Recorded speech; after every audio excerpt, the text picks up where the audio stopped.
नमस्कार दोस्तों, स्वागत है इस नए वीडियो में। आज हम लोग बात करने वाले हैं टोला सेवक एवं शिक्षा सेवक की फॉर्म फिलअप की प्रक्रिया के बारे में। इसमें जानेंगे कि क्या क्वालिफिकेशन लिया जा रहा है टोला सेवक में और इसका फॉर्म कैसे हम फिलअप कर सकते हैं, कैसे इसका फॉर्म फिलअप हो रहा है दोस्तों, और किन किन डिस्ट्रिक्ट का जो है फॉर्म फिलअप अभी तक नोटिफिकेशन जारी किया गया है। पूरा डिटेल्स में हमने इस वीडियो में डिस्कस किया है, तो वीडियो में अंत तक बने रहिएगा दोस्तों। सबसे पहले आपको बता दें कि अगर आप नए हैं तो हमारे चैनल सीके जॉब सर्च को सब्सक्राइब जरूर कर दीजिएगा, क्योंकि इस चैनल के माध्यम से हम जॉब से रिलेटेड, एडमिट कार्ड से रिलेटेड और रिजल्ट से रिलेटेड नोटिफिकेशन के बारे में बताते रहते हैं। सबसे पहले चले आना है आपको ऑफिशियल वेबसाइट पे। ऑफिशियल वेबसाइट पे आने का लिंक हमने डिस्क्रिप्शन बॉक्स में दिया हुआ है। यहाँ पे आकर के आप डायरेक्ट जो है अपना डिस्ट्रिक्ट का नोटिफिकेशन चेक कर सकते हैं दोस्तों, और उसमें देख सकते हैं कि उस डिस्ट्रिक्ट का जो है नोटिस जारी किया गया है या फिर नहीं किया गया है। अगर किया गया है तो उसमें फॉर्म जरूर दिया गया होगा। जैसे कुछ डिस्ट्रिक्ट का जो है यहाँ पे दिया गया है, तो आपको दिखा देते हैं। जैसे दरभंगा का हो गया, सबसे पहले यहाँ पे दरभंगा का दिया था दोस्तों, उसके बाद किसी भी डिस्ट्रिक्ट का यहाँ पे दिया है, तो यहाँ पे आप नोटिस में जा करके देख सकते हैं, ठीक है।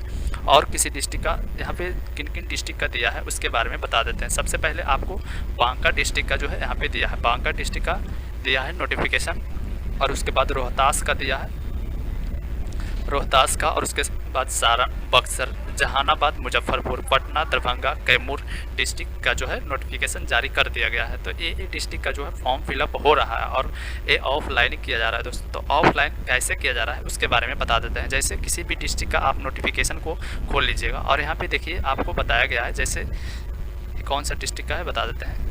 किसी भी डिस्ट्रिक्ट का हम नोटिफिकेशन आपको दिखा देते हैं दोस्तों। उसमें बताया गया है कि आपको फॉर्म फिलअप करके आपको कहाँ पे जमा करना है और कौन कौन सा स्कूल में दिया गया है। जैसे सासाराम का देख लेते हैं, सासाराम डिस्ट्रिक्ट का नीचे आते हैं तो नीचे देखिए बहुत सारी जानकारी दिया गया है। जैसे यहाँ पे बताया गया है कि सभी ब्लॉक वाइज जो है यहाँ पे पोस्ट निकाला गया है। सभी ब्लॉक यानी प्रखंड का नाम दिया गया है, ठीक है। पूरा प्रखंड का नाम दिया गया है। उस डिस्ट्रिक्ट में जितना भी प्रखंड है उसमें सभी पंचायत का भी नाम दिया गया है। उस पंचायत में जो है वैकेंसीज निकाली गई है। और इसमें शिक्षा सेवक का कितना है और टोला सेवक का कितना है, किसमें शिक्षा सेवक की वैकेंसी आई है और किसमें टोला सेवक की वैकेंसी आई है। और इसमें भी बताया गया है कि कौन सा किसमें महिला कर लेगा और किसमें पुरुष कर लेगा, सभी जानकारी इसमें दिया गया है, ठीक है।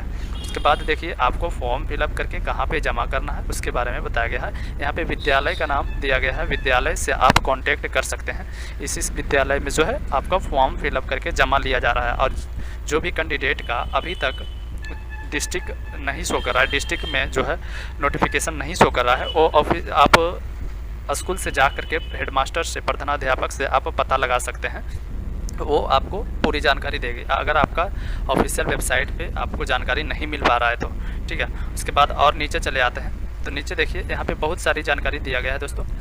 यहाँ पे सभी ब्लॉक का जो है नाम दिया गया है, ठीक है। तो आपका अगर लिस्ट में अभी तक डिस्ट्रिक्ट का नाम नहीं आया है तो आप ब्लॉक जा कर के आप प्रधानाध्यापक से कांटेक्ट कर सकते हैं, ठीक है। वो आपको सारी जानकारी देगी। तो सीरियल वाइज सभी जो है यहाँ पे देखिए फॉर्म भी जारी किया गया है, ठीक है। कुछ डिस्ट्रिक्ट का फॉर्म भी जारी किया गया है, तो वो ऑफिशियल वेबसाइट पे आपको मिलेगा या फिर प्रधानाध्यापक खुद देगा आपको, ठीक है। आप वहाँ पे कांटेक्ट कर सकते हैं। जैसे ही आप फॉर्म को मिलेगा तो फॉर्म सबका एक ही प्रकार का रहेगा। यहाँ पे आपका सिर्फ डिस्ट्रिक्ट चेंज रहेगा दोस्तों, ठीक है। सभी का एक ही प्रकार का फॉर्म रहेगा, सिर्फ यहाँ पे डिस्ट्रिक्ट चेंज रहेगा। और इसमें जो बहाली आई है मैट्रिक लेवल का बहाली है, ठीक है। आपको 10th लेवल पर ही फॉर्म को अप्लाई करना है। अगर हाईएस्ट क्वालिफिकेशन है तो आप दे सकते हैं, ठीक है। उसके बाद देखिए इसमें फॉर्म को फिलअप करने में क्या क्या ज़रूरत पड़ेगा उसके बारे में बता देते हैं। जैसे यहाँ पे क्रमांक संख्या के बारे में पूछा गया। क्रमांक संख्या आप यहाँ पे नहीं लिखिएगा, वो खुद लिखेंगे। फॉर्म जब जमा लेंगे तो वहाँ पे खुद लिखेंगे, ठीक है। उसके बाद देखिए यहाँ पे टोला या पंचायत या वार्ड का नाम पूछा गया, ठीक है। यहाँ पे पंचायत और यहाँ पे जो है वार्ड का नाम डाल सकते हैं। उसके बाद जो है आवेदक का नाम यहाँ पे लिख दीजिएगा, हिंदी या फिर इंग्लिश में लिख सकते हैं। यहाँ पे पति, अगर लेडीज़ का कर रहे हैं तो पति का नाम लिख दीजिए, और पिता का नाम भी यहाँ पे लिख दीजिए। अगर लेडीज़ का कर रहे हैं तो सिर्फ पति का नाम ही लिखिएगा, ठीक है। अगर किसी कैंडिडेट का कर रहे हैं तो यहाँ पे पिता का नाम लिख दीजिए। यहाँ पे आपको माता का नाम लिख देना है। उसके बाद जाति प्रमाण पत्र संख्या यहाँ पे लिख दीजिए। आप जाति प्रमाण पत्र कास्ट सर्टिफिकेट बनाए हुए हैं तो यहाँ पे कास्ट सर्टिफिकेट संख्या आपको यहाँ पे लिख देना है। जन्म तिथि यहाँ पे लिख देना है, ठीक है। आपका कब जन्म हुआ वो लिख देना है, दिन, माह और वर्ष यहाँ पे आपको लिख देना है, ठीक है। उसके बाद दिनांक जो है यहाँ पे आपको लिख देना है। उसके बाद उसके अनुसार कितना जो है आपका एज निकल के आ रहा है वो यहाँ पे लिख देना है। तो एज कैसे निकालना जाता है उसके बारे में थोड़ा बता देते हैं। तो आपको सबसे पहले आप गूगल पे चले आइएगा, गूगल ओपन कर लीजिएगा। उसके बाद सर्च मारिएगा age calculator, age calculator, age calculator search मारने के बाद आपके पास एज कैलकुलेटर का ऑप्शन खुलेगा। यहाँ पे आपको फर्स्ट वाले ऑप्शन पे क्लिक करना है। उसके बाद डेट ऑफ बर्थ यहाँ पे सिलेक्ट करना है। डेट ऑफ बर्थ यहाँ पे सिलेक्ट कर लीजिएगा बारीकी से, जो भी आपका डेट ऑफ बर्थ पड़ता है। उसके बाद यहाँ पे आपको ईयर सेलेक्ट कर लेना है, आप अपने जन्मतिथि के अनुसार यहाँ पे ईयर सेलेक्ट कर लीजिए। उसके बाद यहाँ पे पूछा गया है 1/8/2023, 1/8/2023 आपको सिलेक्ट कर लेना है, ठीक है। 1/8/2023 यहाँ पे सिलेक्ट कर लीजिएगा। उसके बाद कैलकुलेटर वाले ऑप्शन पे क्लिक कीजिएगा। जैसे ही यहाँ पे क्लिक कीजिएगा आपका जो है यहाँ पे महीना एज निकल के चला आएगा। यहाँ पे 24 ईयर्स 7 महीना 0 दिन हो रहा है, तो यहाँ पे आप जो है यहाँ पे लिख दीजिएगा 24 मंथ आपको लिख देना है। 24 मंथ 7 महीना 0 दिन, ठीक है, दोनों में 0 डाल देना है। इसी प्रकार से आपको फॉर्म को फिलअप कर लेना है। उसके बाद टोला या गांव का नाम यहाँ पे लिख दीजिएगा, वार्ड या पंचायत का नाम लिखिएगा, प्रखंड आप कौन सा प्रखंड यानी ब्लॉक में पढ़ते हैं, जिला का नाम लिख दीजिएगा, राज्य, पिन कोड यहाँ पे लिख दीजिएगा, आधार नंबर, उसके बाद मोबाइल नंबर आपको लिख देना है। शैक्षणिक योग्यता यहाँ पे डाल देना है, ठीक है। तो शैक्षणिक योग्यता देखिए इसके बारे में थोड़ा बता देते हैं। तो शैक्षणिक योग्यता जो है आपका 10th लेवल पे ही डालना है फॉर्म को दोस्तों। यहाँ पे आप नाम डाल दीजिएगा, आपका नाम क्या पड़ता है, पिता या पति का नाम यहाँ पे डाल देना है। शैक्षणिक योग्यता यानी 10th के मार्कशीट में जो भी आपका नाम पड़ता है वही नाम यहाँ पे डालिएगा। उसके बाद कोटी यहाँ पे आपको सेलेक्ट कर लेना है, ठीक है।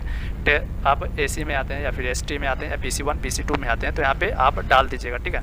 SC में आते हैं तो SC डाल दीजिएगा, ST में आते हैं तो ST डाल दीजिएगा। उसके बाद महिला है या पुरुष है वो यहाँ पे डाल देना है। जन्म तिथि यहाँ पे आपको लिख देना है। उसके बाद पूर्णांक कितना नंबर में कितना नंबर आपको प्राप्त हुआ, जैसे 360 नंबर आपको प्राप्त हुआ, 360 में प्राप्त हुआ, कितना में आपको प्राप्त हुआ तो 500 में 360 नंबर प्राप्त हुआ, वो आपको लिख देना है, ठीक है। इसी प्रकार से आपको 360/500 लिख देना है।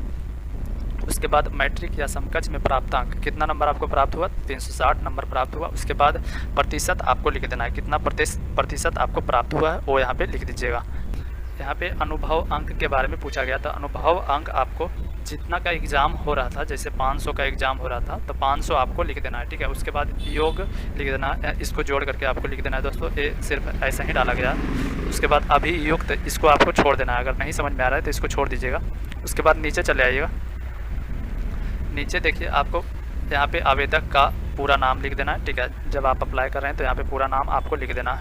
उसके बाद जो है स्थान आपको अपना गांव का नाम लिख दीजिए। दिनांक कब फॉर्म को जमा कर रहे हैं उसका दिनांक यहाँ पे लिख दीजिएगा, हस्ताक्षर यहाँ पे आप। उसके बाद आपको जो है आप अपने स्कूल में इसको जमा कर दीजिएगा दोस्तों, ठीक है। अगर आप जमा कर दीजिएगा तभी जो है आपका सिलेक्शन मेरिट लिस्ट में नाम आएगा, ठीक है। तो अभी इसका जो है ऑनलाइन प्रोसेस जारी है। अगर आपका डिस्ट्रिक्ट में ऑनलाइन हो रहा है तो आप ज़रूर कर लीजिएगा वहाँ से फॉर्म ले करके। अगर आपको वहाँ से मिल रहा है तो अगर ऑफिशियल साइट पे आपको उपलब्ध है तो वहाँ से निकलवा के आप फॉर्म को फिलअप करके सभी डॉक्यूमेंट्स के साथ डॉक्यूमेंट्स को अटैच करके आप जो है प्रधानाध्यापक के पास आप जमा कर सकते हैं। देखिए इसमें डॉक्यूमेंट्स के बारे में बताया गया। तो शैक्षणिक योग्यता प्रमाण पत्र 10th का मार्कशीट डाल दीजिएगा। उसके बाद आवासीय प्रमाण पत्र, कार्य अनुभव प्रमाण पत्र, अगर आपका जो है कार्य किए हुए हैं ये सब में तो आपको कार्य अनुभव प्रमाण पत्र यहाँ पे डाल देना है।